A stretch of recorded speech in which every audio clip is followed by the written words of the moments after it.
Praise the Lord. இயேசுவின் ரத்தம் ஜெயம். தினமும் இயேசு நிகழ்ச்சிக்கு உங்களை கர்த்தராகிய இயேசு கிறிஸ்துவின் நாமத்தில் வரவேற்கிறேன். செய்தியின் தலைப்பு: உங்களது முக மலர்ச்சி அடையப்போகும் நன்மைக்கு அடையாளம். ஆதார வசனம் சங்கீதம் 119:92 உமது வேதம் என் மன மகிழ்ச்சியாயிராதிருந்தால் என் துக்கத்திலே அழிந்து போயிருப்பேன். சங்கீதம் 27:13 நானோ ஜீவனுள்ளோர் தேசத்தில் கர்த்தருடைய நன்மையை காண்பேன் என்று விசுவாசியாதிருந்தால் கெட்டுப்போயிருப்பேன். விசுவாச மக்களே, ஜெபிக்கலாம். தகப்பனே, இந்த செய்தியை யாரெல்லாம் இப்பொழுது கேட்டுக்கொண்டு இருக்கிறார்களோ அவர்களுக்கு நீங்கள் கொடுக்க போகும் நன்மைக்கு ஏங்கி எப்போ நடக்குமோ என்று தகப்பனை சோர்ந்து போய் இருக்கிறவர்களுக்கு ஒரு அடையாளத்தை காண்பிப்பீராக. இயேசுவின் நாமத்தில் பிதாவே, ஆமேன். தாவீது சொல்கிறார், எத்தனையோ இடரல்கள், பள்ளத்தாக்குகள், அழிவின் ஆழியின் தண்ணீருக்குள்ளிருந்து வெளியே வந்தது போல அனுபவங்கள், முள்ளுகள், தடைகள், காரணமே இல்லாத பகைகள், எதிரியின் வஞ்சக பேச்சு, இத்தனை இருந்தும் எதிர்த்தும் நான் இன்னும் அழிந்து போகவில்லை, கெட்டு போகவில்லை என்று சொல்லி இதற்கு 2 காரணங்களை அவனே முன்வைக்கிறான். உம்முடைய வார்த்தை என்னை உற்சாகப்படுத்தியது. 2வது, நான் நன்மையை, கர்த்தர் எனக்கு என்று திட்டமிட்டு வைத்திருக்கும் நன்மையை கொடுப்பேன் என்று சொன்ன வாக்கினுடைய அந்த நன்மையை காண்பேன் என்று விசுவாசம், பெற்றுக்கொள்வேன் என்று விசுவாசம். இந்த 2ம் என்னால் உயிர்ப்பித்தது.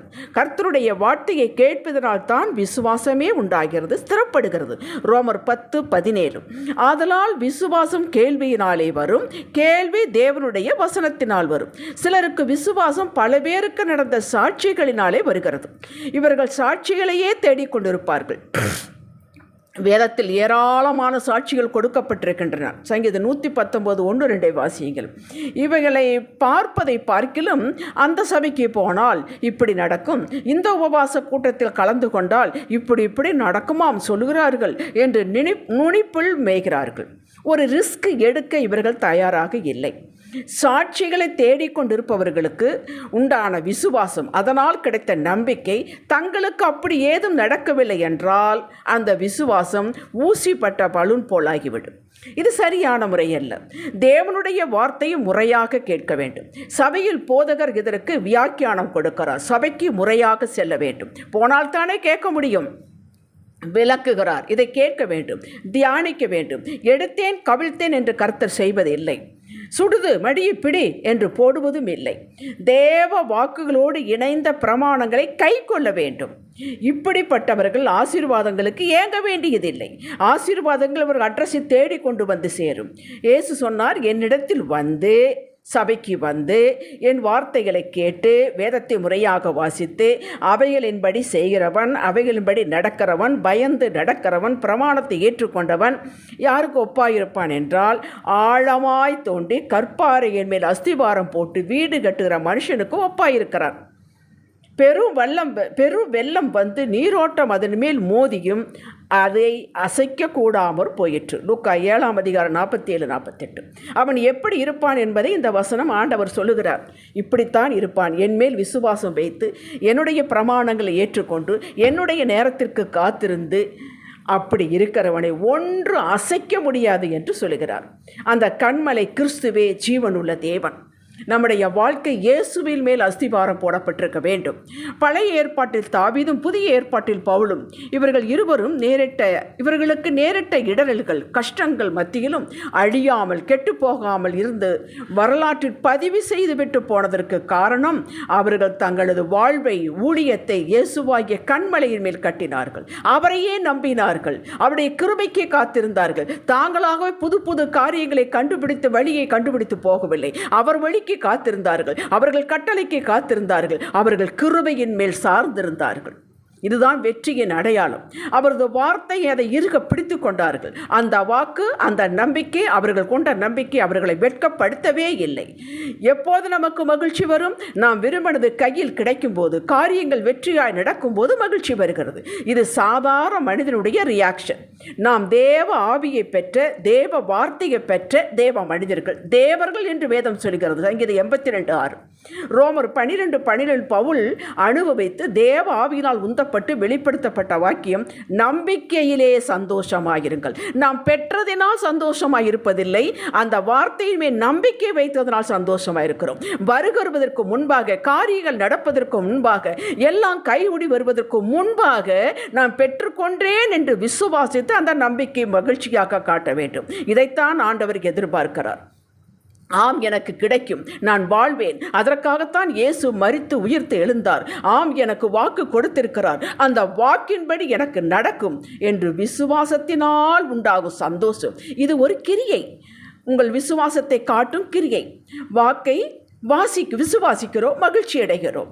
அடைந்தாயிற்று, பெற்றுக்கொண்டேன் என்று 1 யோவான் 5:14-15 வாசியுங்கள்.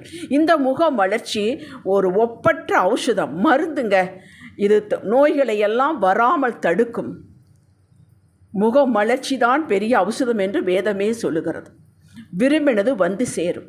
மகிழ்ச்சியாக இருங்கள். உங்கள் உள்ளத்திலே மகிழ்ச்சி இருந்தால்தான் முகத்திலே அதை காட்ட முடியும். பின் ஆவியானவருக்கு கீழ்ப்படுகிறோம். ஆசீர்வாதங்கள் வரும் வரை சோம்பி படுத்திருப்பதில்லை. உற்சாகமாக மனமகிழ்ச்சியாக கர்த்தருக்கென்று செய்கிறேன். அது வீட்டு வேலையோ, பின் வேலையோ, ஆஃபீஸ் வேலையோ, மேனேஜர் வேலையோ, கம்பெனியோ, எதுவோ அவர் தந்த வேலை என்று செய்து கொண்டிருக்கும் போது அவருடைய நேரத்தின்படி சகலத்தையும் உங்களுக்கு என்று நியமித்திருக்கிறதை செய்து முடிப்பார். அதை ஒருவரும் தடுக்க முடியாது. பிரசங்கி 3:11-14, யோபு 23:14 வாசியுங்கள். அவர் அதன் காலத்தில் நேர்த்தியாக செய்து முடிப்பார். அவர் செய்வது எதுவோ அது நிலை நிற்கும். அந்த ஆசீர்வாதம் நிலை நிற்கும். தாவீது ராஜாவாக அபிஷேகம் பண்ணப்பட்டவன். அவன் அன்றிலிருந்து அதைத்தான் அணிந்து கொண்டான். கர்த்தரை முன்பாக வைத்தான். தன் கரத்தை பிடித்து கொள்ளும்படி வேண்டினான். எல்லாவற்றையும் கடக்க அவர் உதவி செய்தார். அவரது திட்டம் நிறைவேறினது. தாவீது ராஜாவாக சமஸ்த இஸ்ரவேலை 40 ஆண்டுகள் ஆட்சி செய்தார். நானும் நீங்களும் அபிஷேகம் பண்ணப்பட்டவர்கள் தான். ஆவியினால் அபிஷேகம் பண்ணப்பட்டவர்கள். அபிஷேகம் நுகங்களை, எதிரி நம்மேல் வைத்த நுகங்களை முறிக்கும், கட்டுகளை அறுக்கும், கர்த்தருக்கு நேராக வழி நடத்தும். நமக்குள் இருக்கும் ஆவியானவர் தாம் எழுதி வைத்த வார்த்தையின்படிதான் நடத்துவார். தினமும் வேதத்தை முறையாக வாசிக்கிறீர்கள். வார்த்தை உங்கள் இருதயத்தில் இருக்கிறது. தேவ ஆவி உங்கள் உள்ளத்தில் இருக்கிறார். இந்த இரண்டும் இணையும் போது ஆவியாகும் 1ஆம் அதிகாரத்தில் எப்படி நடந்ததோ அப்படியே உங்களுக்கும் நடக்கும். ஆம், நீங்கள் ஜெபத்தில் எவைகளை வாஞ்சித்து கேட்கிறீர்களோ, கட்டளை கொடுக்கிறீர்களோ அப்படியே நடக்கும். பிசாசை இயேசுவே நாமத்தில் சபித்து வெளியேற கட்டளை கொடுப்பீர்கள் என்றால் உங்கள் வார்த்தைக்கு அது கீழ்ப்படியும். இந்த நிலையை நீங்கள் சீக்கிரம் அடைவீர்கள். இதற்கு உங்களுடைய விசுவாசம், அதை வெளிப்படுத்தி கிரியையுமே சார்ந்தது. ஜெபிக்கலாம். தகப்பனே, வேதத்துள்ள பரிசுத்தவான்களைப் போல உமது வார்த்தையில் நாங்கள் நம்பிக்கை வைத்து மகிழ்ச்சியோடு எங்களுக்கு கொடுக்கப்பட்ட வேலையில் கர்த்தருக்கென்று செய்கிறேன் என்ற சிந்தையில் நீங்க எப்படி நேர்த்தியாய் செய்தது போல அப்படியே செய்வோம். அதற்கு உங்களுடைய கிருபை எங்களுக்கு போதுமானது.